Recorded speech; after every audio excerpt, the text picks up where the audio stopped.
तो जैसा मैं आपको बता रहा था कि याचिका की कॉपी मैं अपने साथ लेकर आया हूं, अब मुझे मिल गई है याचिका की कॉपी। अभिषेक मनु सिंघवी ने जो सिनॉप्सिस इसका तैयार किया, बड़ा अच्छा तैयार किया। वकील तो वो बहुत अच्छे हैं ही। यह अलग बात है कि सुप्रीम कोर्ट ने आज उनकी दलील नहीं सुनी और उन्हें अपना यह केस वापस लेना पड़ा, याचिका वापस लेनी पड़ी। लेकिन देखिए वो क्या कहते हैं। कह रहे हैं, under the present government a situation of undeclared emergency is prevailing within the country with incidents of wanton arrest of both opposition political figures and ordinary citizens recording an alarming rise.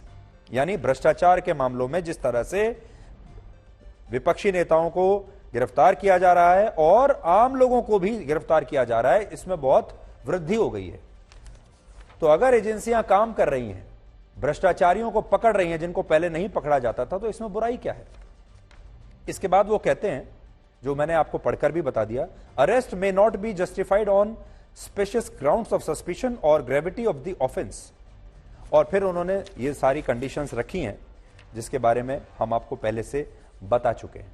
आपको याद होगा, सूरत की अदालत ने जब राहुल गांधी को मानहानि के मामले में दोषी करार दिया था और उन्हें 2 साल जेल की सजा सुनाई थी, तब भी कांग्रेस पार्टी के कुछ नेताओं ने कहा था कि गांधी परिवार के लिए अलग कानून होना चाहिए और उनके मामलों में कम से कम कार्रवाई, कम से कम सजा सुनाई जानी चाहिए थी जज द्वारा। तब कांग्रेस के नेताओं ने यह कहा था कि जज को सजा सुनाने से पहले यह देखना चाहिए था कि वो किसके लिए सजा सुना रहा है, उस व्यक्ति की पृष्ठभूमि देखनी चाहिए थी, देखना चाहिए था कि ये किस परिवार से आता है, इन्होंने देश के लिए कितनी कुर्बानी दी है, और जज को यह पता होना चाहिए था कि यह गांधी परिवार है और उस हिसाब से फिर कम से कम सजा देनी चाहिए थी। यानी गांधी परिवार के लिए अलग कानून होना चाहिए। और यही बात विपक्ष के तमाम नेता आज इस याचिका के जरिए सुप्रीम कोर्ट में कह रहे हैं कि हमारे लिए अलग कानून होना चाहिए, बाकी किसी को भी अरेस्ट कर लो, बस हमें अरेस्ट मत करो। और यही मांग आज ये विपक्षी दल सुप्रीम कोर्ट में बाकी नेताओं के लिए कर रहे थे, जो कि बहुत ही दुखद बात है।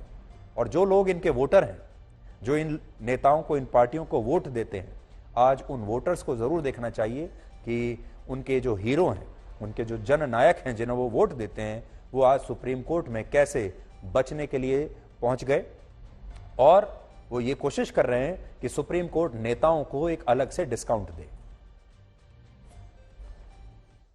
राहुल गांधी के परिवार के लिए कानून अलग होना चाहिए, सेंटेंस में, कन्विक्शन में नहीं।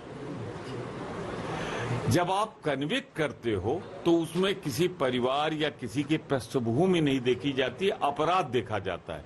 पर जब आप सजा देते हो तो उसमें आदमी का चाल चलन, आदमी का स्तर, पारिवारिक पृष्ठभूमि। अब मान लीजिए कोई शिक्षक है, फंस गया है किसी तरीके से 302 में, तो आप उसे डेथ सेंटेंस नहीं दोगे, वो हैबिचुअल ऑफेंडर नहीं है। तो इसमें सजा देने में राहुल गांधी के पारिवारिक पृष्ठभूमि, राहुल गांधी की पृष्ठभूमि, सबका आकलन होना चाहिए था। ये मैक्सिमम का नहीं था, मिनिमम का था।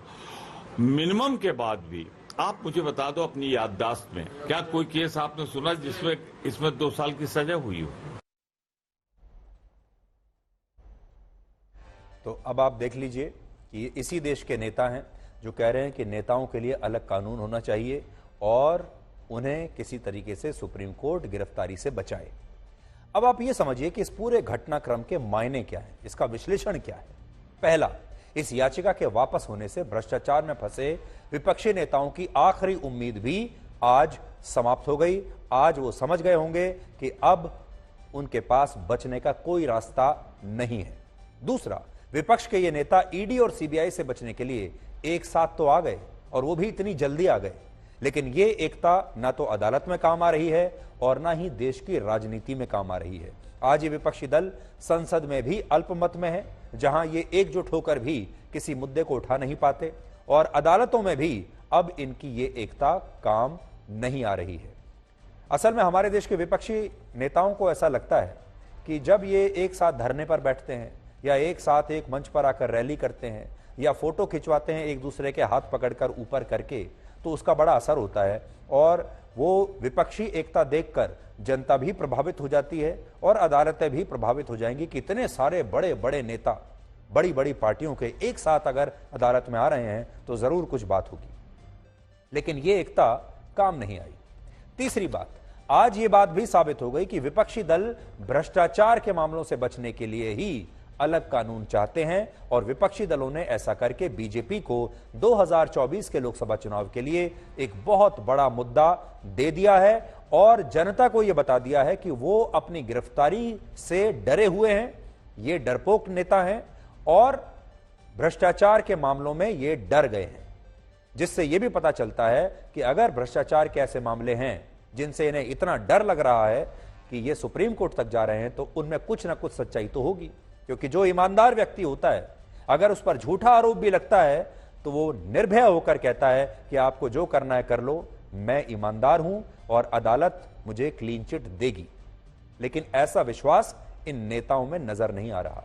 चौथी बात, सुप्रीम कोर्ट के इस फैसले से जांच एजेंसियों का मनोबल बहुत बढ़ेगा और जांच एजेंसियां अब और भी प्रमुखता से कार्रवाई कर पाएंगी। आपको याद होगा, अभी 2 दिन पहले ही प्रधानमंत्री सीबीआई के कॉन्फ्रेंस में गए थे, हमने तब आपको उनका बयान भी सुनाया था और तब सीबीआई के अफसरों को प्रधानमंत्री नरेंद्र मोदी ने कहा था कि उन्हें डरने की जरा भी आवश्यकता नहीं है और वो खुलकर, निडर होकर देश के किसी भी बड़े से बड़े नेता के खिलाफ कार्रवाई कर सकते हैं। अगर हमारे पास वो बयान होगा तो वो बयान आपको दोबारा से मैं सुनवाऊंगा कि उस दिन प्रधानमंत्री मोदी ने कैसे सीबीआई के और जांच एजेंसियों के जो बड़े बड़े अफसर हैं, अपना ये बयान देकर उन्होंने सबका मनोबल बढ़ाया। आज हमारा भी आपसे एक सवाल है और वो ये कि आज आपको यह तय करना है कि क्या किसी विपक्षी नेता को इसलिए भ्रष्टाचार के मामलों में कार्रवाई से राहत मिलनी चाहिए क्योंकि वो विपक्ष में है, और अगर ऐसा होता है तो फिर कानून का क्या मतलब रह जाएगा। सबसे बड़ी बात यह है कि अगर विपक्षी दल ये कह रहे हैं कि जांच एजेंसियां सरकार के दबाव में हैं, तो हमारा कहना है कि इस देश की अदालतें तो दबाव में नहीं है। जांच एजेंसियां हो सकता है दबाव में होंगी अगर एक बार को मान भी लिया जाए, लेकिन क्या सुप्रीम कोर्ट भी दबाव में है? और अगर अदालतों से इन नेताओं को राहत नहीं मिल रही है तो इसका मतलब क्या लगाया जाए?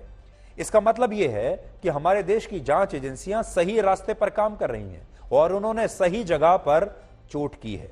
और अगर आप देखेंगे तो मनीष सिसोदिया को बेल नहीं मिल रही, सत्येंद्र जैन को बेल नहीं मिल रही, इसके अलावा जो दूसरे मंत्री हैं या दूसरे जो नेता हैं जिन्हें गिरफ्तार किया गया था, उन्हें भी आसानी से बेल नहीं मिली। वो भी लंबे समय तक या तो अभी भी जेल में ही हैं या लंबे समय के बाद जेल से बाहर निकल कर आए हैं। तो हो सकता है जांच एजेंसियां दबाव में काम कर रही होंगी, लेकिन अदालतें तो दबाव में काम नहीं कर रही। सुप्रीम कोर्ट तो दबाव में काम नहीं कर रहा, तो सुप्रीम कोर्ट ने आज उन्हें राहत क्यों नहीं दी? इसलिए आज इन पार्टियों के लिए एक बड़ा निराशा का दिन है, क्योंकि अब इनके पास एक ही रास्ता बचा है बचने का, और वो रास्ता यह है कि 2024 में जो लोकसभा का चुनाव होना है उसमें ये सारे विपक्षी दल मिलकर बहुमत ले लें, अपनी सरकार बना लें, और जब देश में इनकी सरकार बन जाएगी, जब देश में इनका अपना प्रधानमंत्री बन जाएगा, उस दिन ये जांच एजेंसियों से कहकर अपने खिलाफ होने वाले ये सारे मामलों को बंद करा सकते हैं, सब मामलों को डस्टबिन में फेंक सकते हैं। लेकिन उससे पहले तो इन्हें जांच का सामना करना ही पड़ेगा। अब इनके पास एक ही रास्ता बचा है, जब सुप्रीम कोर्ट ने भी मना कर दिया कि अब इन्हें अपनी ही सरकार बनानी पड़ेगी, अपना ही प्रधानमंत्री लाना पड़ेगा, और फिर वो प्रधानमंत्री इन सारी जांचों को, इन सारी इंक्वायरीज को बंद करेगा और कहेगा कि हम अपने किसी भी नेता के खिलाफ कोई कार्रवाई नहीं करेंगे।